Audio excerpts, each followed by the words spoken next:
Hello hi নমস্কার বন্ধুরা, আপনারা কি পুরীর জগন্নাথ মন্দির দর্শন করার প্ল্যান করছেন কিন্তু সময়ের অভাবে হয়ে উঠছে না? তাহলে এই ভিডিওটি আপনাদের জন্যই। আজকে আপনাদের নিয়ে যাব কলকাতার মধ্যেই একটি পুরীর মন্দিরে।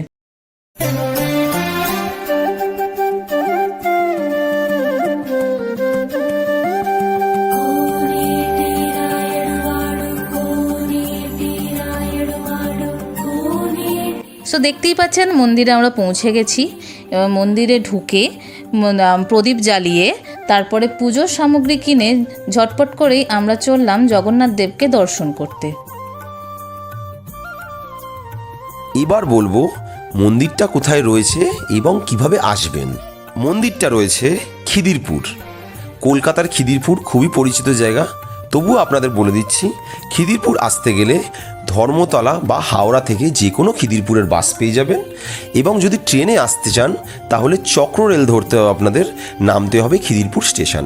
এবং স্টেশন থেকে বা খিদিরপুর বাস স্ট্যান্ড থেকে মন্দিরটা 2 থেকে 5 মিনিটের পথ।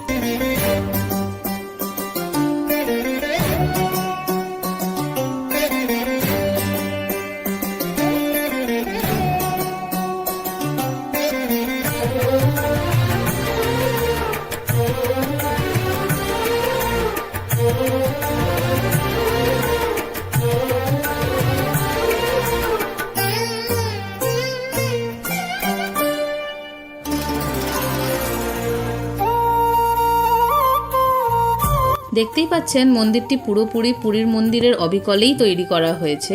এবং নতুন মন্দির হওয়া সত্ত্বেও এই মন্দিরের গায়েও অনেক দেবদেবীর মূর্তি কিন্তু খচিত করা রয়েছে, যেটা আপনারা ভালোভাবেই দেখতে পাচ্ছেন। এই মন্দিরের একটি স্পেশালিটি হচ্ছে এই মন্দিরের একদম মাথার ওপর দিয়ে যাচ্ছে চক্ররেল, যেটি এখন দেখতে পাচ্ছেন। এবং ওখানে দাঁড়িয়ে ওইটি দেখতে এত সুন্দর লাগবে যে বলা বাহুল্য। পুরীর মন্দির চত্বরে যেমন রয়েছে আরও অনেক মন্দির, তেমন এইখানেও রয়েছে কিন্তু সেই সব মন্দির, যেমন বিমলা দেবীর মন্দির, হনুমানজির মন্দির, সরস্বতী দেবীর মন্দির এবং আরও সব শিবের মন্দির, যেগুলো আপনাদের একে একে দর্শন করাচ্ছি। তাহলে বন্ধুরা ভিডিওটা কীরকম লাগলো কমেন্টে কিন্তু জানাবেন। সঙ্গে চ্যানেলটা সাবস্ক্রাইব করতে হবে। কেন?